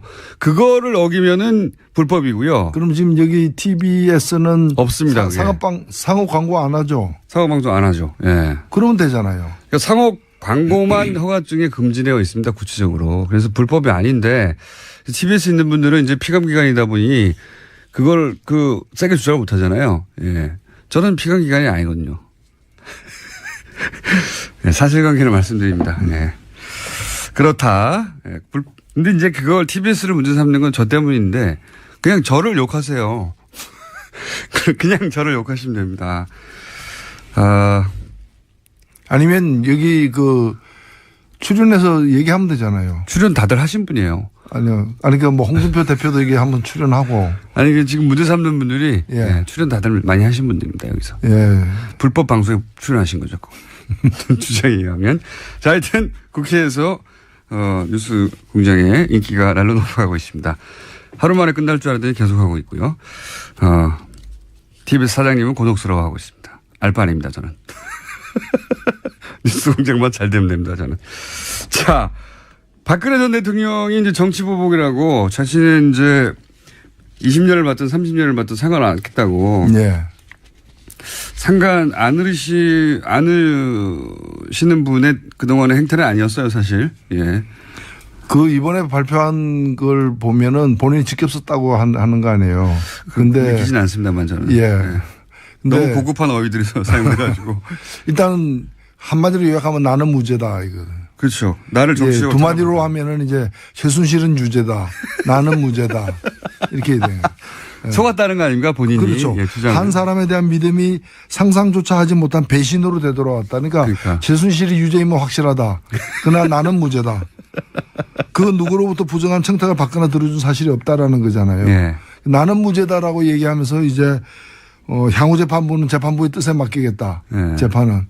그 얘기는 이제 나는 무죄니까 너가 뭐라고 너는 아마 나를 유죄로 할 것 같은데 예. 나는 뭐 마음으로는 승복하지 않겠다라는 거죠. 예. 그러니 밖에서 나를 지지하는 분들은 더욱더 떠들어달라. 이런 얘기도 거기에 행간에 들어있는 거죠. 그러니까 예. 저를 믿고 지지해 주시는 분들이 있고 언젠가는 반드시 진실이 밝혀질 것이다. 그러니까 자기를 믿고 지지해 주는 분들이 있어야 된다는 거죠. 예. 계속 있어 달라 이제 계속 있어 달라. 예. 지금 국회에서도 그래서 단식도 하고 그러잖아요. 네. 한 분 단식하고 계시죠. 네. 8일째인데 뉴스가 그렇게 보도가 안 돼서 좀 안타까워요. 예. 계속 중계를 해줘야 되는데. 그러고 보니까 저희가 그분을 인터뷰하러 가야 되겠네요. 쓰러지시기 전에. 해 주실려나 모르겠는데. 전화번호를 알아내서 무작정. 전파의 남용 아닙니까? 반성하겠습니다. 예. 네. 반성하도록 하겠고요. 박근혜 전 대통령이 이렇게 한다고 해서, 자유한국당에 지금 통합으로 막 달려가는 속도가 주춤해질까요? 가긴 가겠죠. 가긴 갈 것 같아요. 약간의 영향은 있는데 네. 뭐 날이 흐리고 비가 좀 오는 정도이지 가긴 가겠죠. 지금 그렇게 계획을 갖고 있는 것 같습니다. 자유한국당 쪽에서는 최소한 10명 이상을 바랄 테고요. 12명이 돼야지 계속 얘기해왔지만 본인들의 뜻대로 정부가 하는 거를 국회 선진화법에 따라 모조리 막아설 수 있기 때문에 저는 12명 이상을 바랄 것 같은데 바른정당에서 그렇게 두 자릿수가 갈 수 있을까요? 한 번에 가진 못할 겁니다. 한 번에 하지 못할 것이다. 예. 그러니까 이제 아마 한 번에는 작으면 5명, 많으면 9명 네. 그 사이로 갈 것 같고 그러니까 뭐 기차가 시간대마다 기차가 다 있다라고 이제 생각을 하고 있으니까 상황을 지켜보면서 그 다음에 가거나 또는 명분이 더 좀 만들어지면 가거나 이럴 사람들이 있기 때문에 한 번에 다 가지는 못할 것이다. 저는 자유한국당에서는 처음부터 두 자릿수 되지 않더라도 막 대여섯 명 넘어가면 그다음부터는 그 바른정당이 버티지 못할 거라 이런 전략을 생각하고 있을 거라고. 그렇죠. 보셔서. 많이 안 오면 안 받거나 이러지는 않을 거예요. 그러니까요. 예. 좀만 와더라도 한두 명이 아니라 예. 한두 명은 모르겠지만 대여섯 명 이상 오면 흔들리게 돼 있다 이렇게 생각하고 그렇죠. 초반에 빨리 그 대여섯 명 이상을 빼내기 위해서 노력하겠죠. 예. 그렇죠. 지금 그런 거 말고 자기들이 뭐 할 수 있는 일이 없다고 생각하는 거니까요. 김무성 전 대표는 가장 심하게 당시 새누리당을 공격하고 나왔는데 제가 보기에는 가장 앞장서 있는 것 같아요. 되돌아가는 길에 이제. 거의 제가 보기에는 백기투항하고 있는 수준인 것 같은데. 그렇게 안 보십니까? 네. 제가 가장 앞장서 있죠. 예. 분위기를 잡아서 끌고 나가려고. 네. 예. 그러는 것 같고. 왜 그럴까요? 왜? 제가 비행기에서 한번 만난 적이 있는데 네. 몇 달 전입니다만은 그 지역에 있는 그 당원들 네. 특히 이제 그 지방선거에 나가려고 하는 사람들 네. 이런 사람들이 지금처럼 나뉘어져 있는 상태에서는 네. 전혀 가망이 없기 때문에 아우성이다라는 그런 얘기를 하시더라고요. 그걸 뭐 나올 때부터 알았을 텐데요. 네, 그렇죠. 그러니까 어찌 보면은 사실 그 자유한국당도 그렇고 바른정당도 그렇고 이제 박근혜 그 친박 세력을 갖다가 청산하자. 네. 그래야만 산다 정도의 문제의식으로 이제 사실은 그것이 안 받아들여지니까 나오게 된 거지 않습니까? 그러니까 이제는 이제 박근혜 대통령 정도가 출당이 된다면은 그럼 다시 들어갈 수 있다라는 거죠. 그리고 이 자유한국당 자체가 영남 지역에서의 그 최대 여전한 기득권이거든요. 기득권이기 때문에 좀 새로운 보수 철학으로다가 좀 혁신된 그런 어떤 노선으로다가 정치를 새롭게 하겠다라는 의지보다는 기존의 그 기득권에 기대어서 예. 뭐 정치 생명을 또 연장하겠다라는 생각이 더 크다 보니까 지금 이제 박근혜 전 대통령 출당 문제 하나 이외에는 다른 게 문제가 안 된다고 이제 여겨지는 것이고 그런 거죠. 이런 것도 있는 것 같습니다. 원래 김무성 전 대표가 나온 것은 유승민 대표로 대선을 치르겠다는 계획이 아니라 반기문 전 사무총장과 뒤에서 이제 밀어주는 걸로 추정되는 이명박 전 대통령의 힘. 이 두 힘의 조합으로 본인이 이제 대권을 만들어낸 사람이 되고 나중에는 내각제에서 총리가 되겠다. 이런 구상이었던 걸로 저는 생각을 하는데 이명박 전 대통령도 지금 코가 석자고, 예, 반기문 전 총장은 이제 정치적으로 아웃되다 보니까 본인 혼자의 힘으로 할 수 있는 일은 없는 것 같다라고 판단한 것 같아요. 예, 당시에 사실은 지난 1월 상황을 이제 다시 돌아가 보면 그때까지만 하더라도 살아있었던 이 목표, 예. 개념이 뭔가 하면 제3지대라는 거예요. 예, 예. 그리고 나중에는 신기루 존재하지 않는 걸로 이제 예. 확인됐지만 그 제3지대에서 이러저러한 그냥 정상적인 대통령 선거에서 이길 가능성이 거의 없어 보이는 사람들이 예. 다 모여가지고 이제 그 제3지대로 모이자고. 네. 반기문을 중심으로 모이자는 게 예. 김무성 전 대표 생각이었던 거고. 그리고 안 되면은 뭐 그때 이제 뭐 많은 사람들은 반기문 중심으로 했고 어떤 사람은 또 자기 중심으로. 예. 자기가 그래도 그 출마하려고 선언까지 해놓고 출마 안 한 분들이 몇 있잖아요. 그렇죠. 예. 이런 분들은 이제 반기문 안 되면 그 다음 대안은 자기다. 라고 생각하는 사람도 있고 그러면서 그들의 어떤 공동의 이익을 보장하는 방식을 개헌으로 해가지고 이제 예. 이원 집정제 정도로 해가지고 권력을 갖다 공유하는 그런 걸로 하려고 했는데 그 제3지대가 결국에는 팔이 끈끈이가 된 거 아니에요. 그게 달라붙은 사람은 다 이제 현실에서 이제 무력화되는. 예. 김종인 전 대표도 이제는 거론조차 되지 않고 있습니다. 그렇게 많이 거론되다가. 예. 그래서 이제 본인이 기댔던 구상들 혹은 기댔던 인물들 세력이 다 날아가다 보니까 혼자서 할 수 있는 게 없다. 이렇게 생각한 게 아닌가 생각이 듭니다. 그러니까 본인의 정치적 역량의 한계도 이제 자각한 것 같고. 근데 사실 그렇게 해서 지금 자유한국당으로 간다고 다시 살아날까요? 본인의 힘이. 자유한국당이 과연 다시 살아날 것인가가 의문입니다. 그래서 이제 아니 그 구명정인 줄 알고 올라탔는데 그게 보니까 난파선이고 이제 배에 구멍이 나 있더라 이렇게 될 수도 있는 거죠. 박근혜 전 대통령은 출당이 되긴 되겠죠? 예, 그거는 뭐 거의 지금은 그래서 이제 출당까지 뭐 험악하게 해야 되느냐. 네. 본인이 혹시 나가실 수는 없을까요? 라고 이렇게 연락을 하고 있는 것 같습니다. 그게 이번 주에 이루어지고 있는 일이라고 봐야죠. 본인이 혹시 나갈 수는 없을까요? 다소 공손하게 예. 그렇게 물어봤는데 박근혜 전 대통령이 나는 그런 생각 없다. 나 지금 내 코가 석자다. 이러고 있는 상황이고요. 그래서 그렇죠. 예. 좀 부드럽지는 않겠지만 그래도 출당을 해버릴 것 같다. 예. 그렇지 않고서는 바른정당에서는 단 한 사람도 오지 못할 뭐 명분 자체가 너무 없어서 아마도 박근혜 전 대통령 출당하는 게 이렇게 힘들고 큰일이다 만든 다음에 출당시킨 다음에 이제 자 했으니 와라 이렇게 만들려고 하겠죠. 예, 출당을 스스로 나가는 것보다 출당하는 게 사실 자유한국당에서는 뭔가 이렇게 청산을 한 것처럼 보여지는 그런 효과도 면이, 있을 예. 거고요. 예. 뭐 바람 불어가지고 휴지가 날아가는 것보다는 손으로 집어가지고 휴지통에 넣는 식으로 이제 그렇게 청소한 것 같잖아요. 그러면 뭔가. 청소한 것 같잖아요. 청소한 것 같잖아요. 이제 남은 거는 자 그렇게 바른정당 내부의 분들도 인정하고 있으니까요. 사실상 이렇게 분당 수준으로 탈당이 되고 나면 그러면 바른정당 남은 분들하고 소위 자강파하고 국민의당의 안철수계하고 어떻게든 연대나 결합을 모색할 것이다.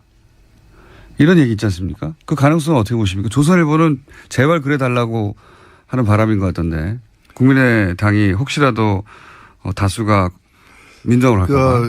가지 않겠다라고 생각하는 분들 이른바 그 자강파. 예, 바른정당. 바른정당 내 자강파들은 다시 또 분석해 보면은 친국민의당. 예. 그 국민의당과의 뭔가의 어떤 관계 모색으로 적극적으로는 통합, 그 소극적으로는 어떤 공동 교섭단체 구성 예.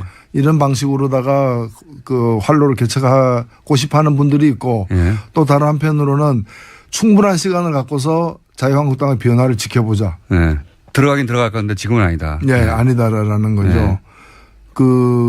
이제 그런 분들이 또 있습니다. 그러니까 그 같지 않은 거죠. 그래서 만약에 남는다고 일부가 간다고 해서 나머지가 다 빠른 시일 내에 국민의당과 어떤 관계를 모색한다는 것은 사실은 그렇게 현실적이지 않다고 봅니다.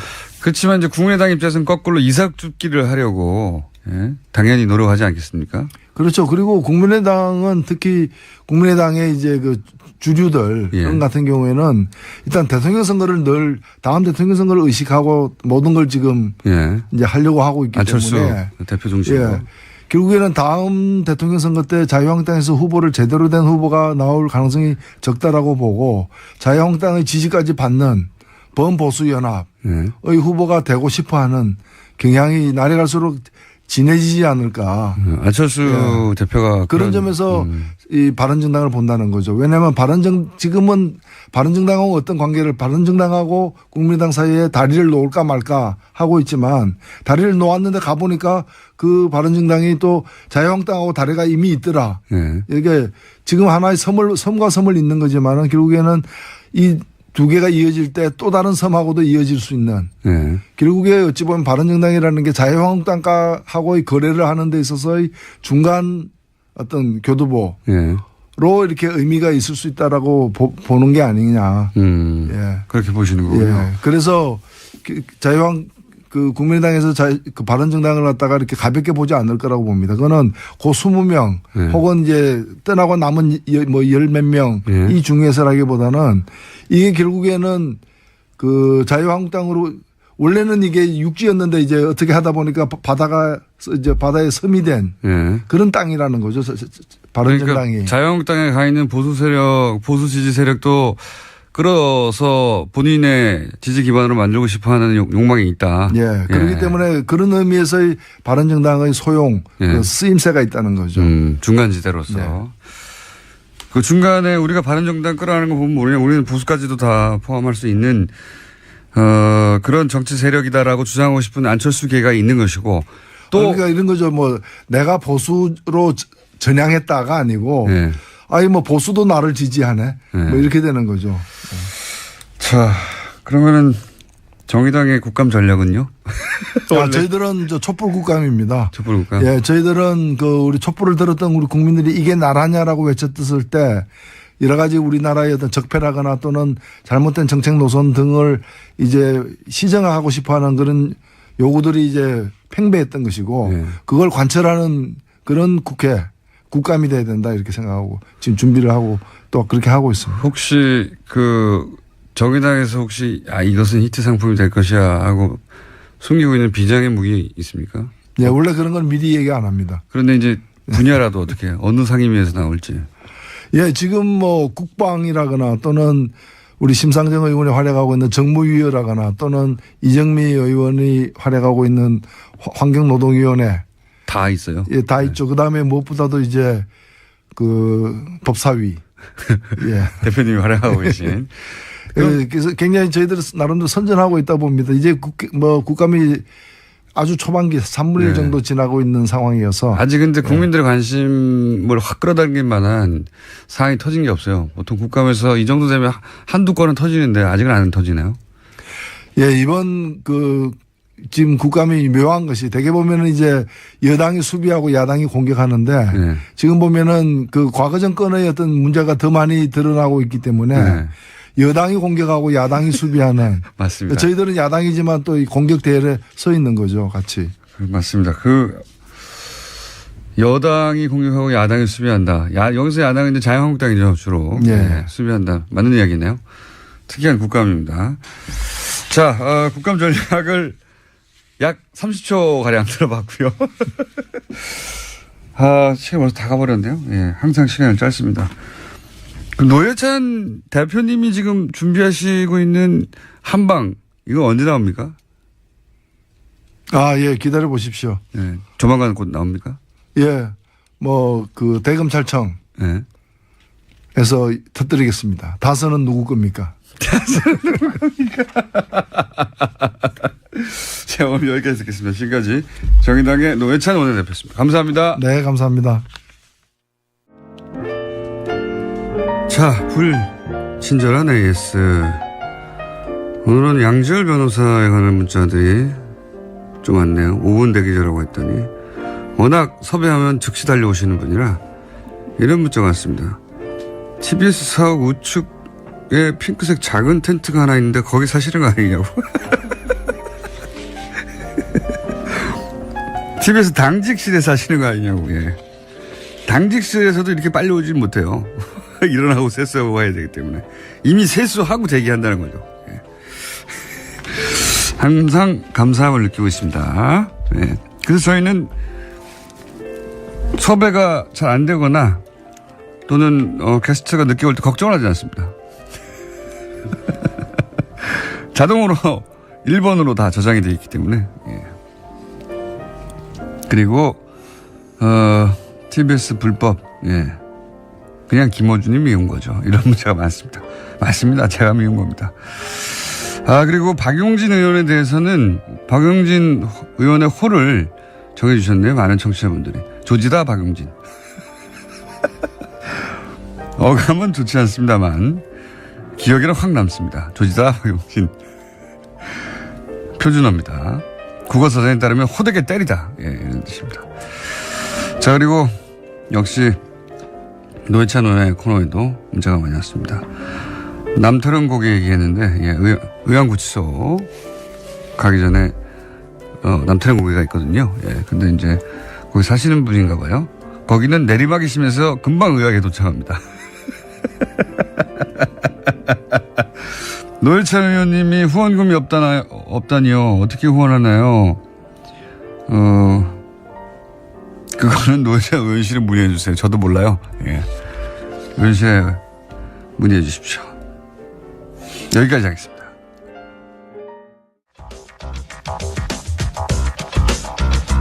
자, 많은 분들이 굉장히 좋아한다고, 알려진 걸로 해달라고 원정우 씨가 맨날 부탁해가지고 맨날 문자가 아침부터 오는 시간입니다. 자, 오늘 주제가 뭡니까? 저 이그노벨상이라고 있어요. 압니다. 저도. 네. 재밌는 상이죠. 이그노벨상은 이그노벨이라는 이름 자체가 영어로는 불명예스러운. 그렇죠. 예. 이그노블. 예, 이그노벨인데 이제 네. 노블 L E를 뒤집어 가지고 말장난을 한 거죠. 그렇죠. 노벨에서 L를 뒤집으면 노블이 되니까. 그렇죠. 거기서 이제 이그노블, 예. 네. 이런 명예스러운 노벨상을 패러디한 상인 거죠. 패러디죠. 네. 네. 근데 재밌는 상이고 이게 이제 나름 권위가 있어요. 이쪽에서. 이미 27년의 권위를 자랑하고 네. 이 바닥에서는 이제 과학자들도 실제로 많이 참여해서 시상 및 수상을 하는 그런 행사가 돼 있습니다. 한마디로 말해서 뭘 별걸 다 연구했어 이런 거죠. 그런 거죠. 보통 이제 노벨상 발표 한 1, 2주 전에 미리 네. 김 빼는 거죠. 선제적으로 김 빼는 거죠. 김 빼고 선제적으로 발표를 하게 되는데 네. 조건, 그러니까 수상 어떤 사람한테 상을 주느냐. 네. 할 수도 없거나 해서도 안 되는 업적을 이룬 사람에게 이게 공식적인 이제 자기네들의 모토입니다. 게다가 상도 여러 개 분야에서 줘요. 10개 분야에서 수상을 네. 지금 하고 이게 있죠. 한 사람한테 주고 마는 게 아니라 네. 나름 체계가 잡혀 있습니다. 여기가. 그렇습니다. 예. 이게 이제 기본적으로 내부에서는 웃겨야 되고 네. 그러면서도 뭔가 생각할 거리가 있으면 좋다. 네, 그렇죠. 네. 뭔가 한 번 웃고 의미까지 있으면 좋다 이런 거죠. 네, 그런 관점에서 이제 27년째 주고 있는데 이그노벨상 위원회가 있어요. 이 사람들은 절대로 모여서 회의 같은 걸 하지 않고요. 그냥 이제 서로 자기를 추천하기도 하고 뭐 그런 식인데 일설에 따르면은 여기에 이제 뭐 노벨상 수상자도 포함되어 있습니다. 심지어 네. 진짜 노벨상. 네. 그리고 과학자들, 기자들 이런 사람들이 모여서 추천을 하고 추천을 받고 이런 다음에 일설에 따르면은 최종 선정은 길에 나가서 지나가는 사람들을 붙잡고 물어본대요. 네, 정확한 얘기는 아닌데. 뭐 제일 웃기냐. 네, 그런 식으로 해서 최종 선정을 한다는 이 얘기가 상을 있고. 만든 사람도 가공인물이에요. 네. 뭐 무슨 시우스 이그나시우스 노벨 이런 네. 사람인데 이 사람은 이제 알프레드 노벨 진짜 노벨상을 제정한 사람의 친척이긴 합니다만은 네. 이분의 유산으로 이 상을 창립했다고 주장하고 있습니다. 이 사람들은. 네. 하지만 이제 전혀 근거가 없는 가공인물이에요. 네, 유산도 아마 없을 것으로 생각이 되고 그래서 이제 매년 수상자를 선정을 하죠. 이렇게. 근데 올해 이제 수상이 이루어진 거죠 또. 올해 누가 받았습니까? 올해 이제 10개 받았지만 재미있는 것만 소개를 해드리면 예전에 기억나는 게 노벨상을 받은 사람이 이 상도 받은 사람이 있어요. 그렇습니다. 그것도 이제 얘기를 드릴 겁니다. 네, 알겠습니다. 올해 물리학상이 무척 흥미로운데 네. 고양이가 고체임과 동시에 액체라는 주장을 펼친 프랑스 연구가가 받았습니다. 근데 이 상의 재미있는 점은 항상 논문이 나온다는 거예요. 이런. 이게 몇 마디 하고 마는 게 아니고 정말 네. 과학적인 고증을 한 것처럼 다 나와요. 그렇습니다. 그게 네. 중요한 거죠. 근데 네. 그런 데만 상을 주는 건데 고양이 키워본 분들은 고양이가 고체와 동시에 액체라는 부분에 좀 수긍이 가잖아요. 그 몸의 부드러움이라든가 컵에 쏙 그렇게 들어가는 따지면 부분. 사람도 고체일 수도 있고 액체일 수도 있죠. 컵만 키우면. 예. 그러니까 이분의 훌륭한 점은 이런 부분들 특히 이제 어린 고양이가 나이 든 고양이보다 더 이제 더 액체스럽다는 부분을 나름 수학적으로 증명을 했다는 점이고. 얼마의 컵까지 들어갈 수 있냐. 네, 그런 공식 거. 같은 걸 만들어냈다는 점이 아주 훌륭하다고 할 수 있습니다. 고양이 관절이 얼마까지 꺾인다든가. 이 정도 해야 상을 받을 수 있는 거고요. 그 다음에 약학상의 경우에는 얼마나 많은 사람들이 실제로 치즈 냄새를 역겨워하는지를 fMRI를 이용해서 연구를 뇌사진을 찍으면서 이거 실제로 한 겁니다. 이게 농담이 아니에요. 돈도 들었겠네요. 네, 돈도 들었을 것이고 이제 이런 걸 연구를 했고요. 그다음에 올해는 영광스럽게도 한국인 수상자가 또 있습니다. 아, 그래요? 네, 이분은 유체 역학상을 받으셨는데 네. 커피잔을 이제 들고 가잖아요, 머그잔을. 네. 그 컵 안에 커피 흔들림에 대한 연구를 했는데 이분은 심지어는 고등학교 때 쓴 논문이 지금 이제 밝혀져서 수상이 된 지금 이제 대학원생인데 네. 그런 영광스러운 영어로 번역을 나중에 했나 보죠. 네, 뭐 그런가 보죠. 네. 근데 커피잔의 윗부분을 잡고 걸으면 진동수가 낮아져 커피가 넘치지 않는다든가 네. 원통형 보통 잔보다 와인잔에 커피를 넣고 다니면 잘 안 넘친다는 등의 연구를 했던 사람입니다. 누가 그러겠습니까, 근데? 와인잔 형태가 원통형보다 네네. 낫다. 그렇죠. 이걸로 이제 올해 이제 영광의 수상을 하셨고 또 가서 이제 시상식에도 참여를 했죠. 이분은 대한민국 한지원 씨고요. 그러니까 교포가 아니라 순수하게 한국에서 쓸데없이 이런 걸 연구해가지고. 예, 그 고등학교 다닐 때 이런 걸 하고 지금 이제 미국에서 대학을 다니고 계신데 고등학교 때 연구로 수상을. 연구를 한 거를 미국에 가서 유학하다가 그걸 번역해서 낸다 보군요. 본인이 추천하거나 하지 않았을까라는 생각도 그럴 가능성이 가장 높네요. 네. 그리고 이제 이그노벨상이 27년이나 되다 보니까 그 정말 역대급 상작들이 있습니다. 네. 굉장히 재밌는 거는 작년에 수상한 것 중에 팔다리에 가짜 염소다리를 장착하고 네 다리로 걸어서 염소 알프스 초원에 가서 염소들 사이에서 3일을 산 사람이 있어요. 연구를 한다고 한 거죠. 이분이 작년에 이제 수상을 하셨는데 시상식에 이러고 나오셨습니다. 근데 목적이 뭐래요? 목적이. 염소의 생태 이런 것들 연구하겠다는 네. 건데 이래가지고 또 논문을 내셨고 네. 3일이라는 기간이 좀 짧아서 그러니까요. 예, 한 3개월 정도는 했어야 되지 않나 생각이 들지만 어쨌든 굉장히 괴짜적인 염소들이 그래서 자기를 염소로 봐줬답니까? 그랬다고 합니다. 팔다리 얼굴하고 몸에서 팔다리도 붙이고 여러 가지로 분장을 하고 뭐 냄새도 나게 하고 좀 나름 신경을 썼더라고요. 그래서 이분이 이제 상을 받으셨고 큰 염소로 생각했나 보죠. 네. 그 다음에 근데 그거는 상을 줄만해요. 왜냐면은 그 관련 연구를 하는 사람들이 실제 그 예를 들어서 동물 연구하면 행태를 네. 예? 동물 행동을 연구하면 거기 들어가서 같이 있어 보는 게 그 이상이 어디 있겠어요. 예, 그러기도 하죠. 근데 네. 이제 이렇게까지 하는 사람들이 또 흔하지 않다 보니까 염소가 이제 그 벼랑에 사는 염소라든가 그런 염소들이 있는데 생명을 걸었을 수도 있겠네요. 예, 그리고요. 그 다음에 이건 사실인지 모르겠는데 그 왼쪽으로 몸을 기울여 보면 에펠탑이 작아 보인다라는 연구가 있습니다. 네덜란드 에라스무스 대 심리학과 교수가 낸 논문이었고요. 이런 게 상을 받은 적이 있고. 가서 한번 해보십시오. 혹시 파리 네. 쪽 가실 분들은. 그런데 이분 이런 주장하는 분들은 자기 나름의 논리적이고 과학적인 증거를 갖다 대요. 예. 그럼요. 예. 논문이 나온 거니까요. 근데 그리고 논문을 냈다는 게 중요합니다. 여기서 주장만 하는 게 아니라. 네, 그냥 뭐 한 줄로 말한 게 아니고. 이 과학자들이 보고 그럴듯하다고 상을 줘야 되는 거예요. 그리고 대부분 내는 사람들이 이제 박사학위자들이죠. 그러니까요. 예. 그리고 심심한 거죠. 심심한 거. 이건 저도 굉장히 궁금했던 건데 60년간 하루도 빠짐없이 왼손 손가락만 관절을 꺾음으로써 손가락 꺾기가 관절염을 유발하지 않는다는 것을 밝혀낸 미국의 의사가 있습니다. 이분의 위대한 점은 60년 동안 오른손 손가락 관절은 절대로 꺾지 않아서 대조군을 형성했다는 거죠. 그래서 실제 관절이 큰 차이가 전혀 안 난다라는 거를 아무리 꺾어도. 양쪽 관절 사이에 크기가 차이가 난다든가 그런 건 없고요. 예, 그런 얘기는 아마 관절염만 연구하였다. 예, 관절염만 60년 동안 이제 사신 성인의 어떤 그런 임상 실험이라고 할 수 있죠. 그 다음에는 1만 5천 년 전에 고대인이 그린 그 메리어리스 동굴 벽화라는 게 있는데 이거를 낙설하면서 지우고 거기다 그래비티를 그린 프랑스의 보이스카우트 단체가 있습니다. 이게 굉장히 큰 문제였고요. 이분들 고고학상을 수상하셨습니다. 고고학상. 15,000년 전에 네, 그거 그림을 지우고 그래비티를 이렇게 그렸어요.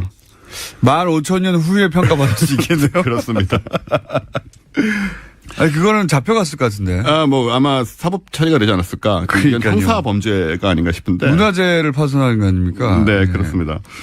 그리고 이제 아까 말씀하신 그 이그 노벨상을 받고 또 노벨상을 받은 분. 네. 정말로 존재한다는 건데 물리학자 안드레 가임이거든요. 네. 이분이 2000년에 이그 노벨상 받은 거는 자석을 이용한 개구리 공중 부양 실험이었어요. 뭐 때문에 했는지 모르지만 말만 들어도 이 상을 받을 만하죠. 자석을 이용한 개구리 공중부양. 예. 근데 10년 후에 스카치 테이프로, 그러니까 흑연에서 우리가 그래필이라고 하는 그 탄소 섬유 있습니다. 네. 탄소 나노튜브 같은 거 만드는 그런 건데 이게 이제 탄소 분자 한 60개 정도 결합되는 거거든요. 원자가. 요거를 하나씩 벗겨내는 게 흑연 같은 데서 너무 어려워요. 네. 그래서 최첨단 기술이 다 실패했는데 이분이 하신 건 뭐냐면 스카치 테이프를 이렇게 네. 개털 뜯어내듯이 스카치 테이프로 붙여가지고 뗐더니 이게 하나씩 떨어지는 거예요. 이 분자가. 그래서 너무나 쉽고 엉뚱한 방법으로 이걸 실제로 하는 방법을 만들어내서 이걸로 노벨상을 받으셨습니다. 네. 진짜 노벨상을. 그러니까 발상이 다른 사람이 그렇습니다. 기존에 그 소위 하던 대로 해서 안 네. 된 거를 이뤄낸 거죠. 원래 과학이 그래야 하는 거거든요, 사실. 저는 그렇게 그렇죠. 생각합니다. 네. 과학은 대부분 이게 우리나라 과학도들이 최근에 그 과학 그 수학 방식이 잘못된 것이 따지고 보면 과학은 상상의 영역이에요. 네. 입증되기 전까지는 상상력의 영역이고 추론의 영역이고 괴짜 같은 방식으로 접근해야 되는 영역인데 이건 수학자라고 그래서 되는 게 아니거든요. 그러니까 학교에서 오래 있다 보면 그게 이제 경직되기 쉬운데 네. 사실 이그 노벨상이 그런 걸 좀 자극하자는 그런 의미도 원래 있고요. 네. 그래서 역대 사실 한국 수상자를 조금 말씀드리면 네. 지금 이번 한지원 씨까지 4명이 있어요, 사실은. 4명이요? 그 중에 이제 1999년에는 향기나는 양복을 개발한 코오롱의 모 선생님이 받으셨는데. 향기나는 양복. 네. 예. 이분은 이제 길게 수상소감을 직접 가셔서 수상소감 말씀하시다가 지루하다고 이제 중간에 꺼지라고. 네, 그런 일도 있었고요. 그다음에 2000년도에 경제학상을 통일교회 고 문선명 교주께서 받으셨는데 왜요? 대규모 결혼식을 성사시켜서 경제적인 어떤 그 절약을 했다라는 의미였습니다. 결혼 비용을 네. 세계적 규모로 그렇습니다. 절약한. 2011년에 수학상은 우리의 1992년에 휴거 소동이 있었습니다. 그랬죠. 그때 이제 다미선교회라는 곳에 이장님 목사님이 휴거가 된다고 해서 뭐 사진 뭐 TV가 생중계를 하고 난리가 났었는데 그랬었죠. 예. 이분이 2011년에 뒤늦게 수학상을 받으십니다. 왜요? 수학적 추정을 할 때는 조심해야 된다라는 걸 세상에 일깨워준 공로입니다. 이 수상을 하는 사람들이 훌륭한 겁니다. 그렇죠. 예. 네. 이런 이상한 짓들은 곳곳에서 하거든요. 인간이라는 게 원래 네. 이렇게 뇌를 이렇게 가끔씩 쉬게 해줘야지 되기 때문에. 근데 네. 그걸 다 차단해가지고 시간이 지나고 나서도 수상 영역을 정해서 수상하는 이 사람들이 훌륭한 사람들이에요. 제가 보기엔. 네. 그리고 이 상은 지금 굉장히 커져가지고 1,200명이 관중으로 참여를 하고 있고요. 네. 93년부터 미국 공영 라디오에서 북미 전역에 중계를 하고 95년부터는 인터넷 생중계까지 하고 있어요. 상은 뭡니까? 상은 보통 안 주는데 자비 모든 게 자비 부담이지만 한 번씩 2013년에 10조 달러를 준 적이 있습니다. 뭘로요? 짐바브웨 달러인데요. 짐바브웨 달러. 당시 미국 달러로 환산하면 약 4달러였다고 합니다. 2013년에는 1나노미터로 자는 황금 벽돌을 준 적도 있는데 1나노미터 황금 벽돌. 예, 물론 검증되지 않습니다. 존재하는지. 원정호 씨였습니다. 감사합니다. 감사합니다. 내일 뵙겠습니다. 안녕.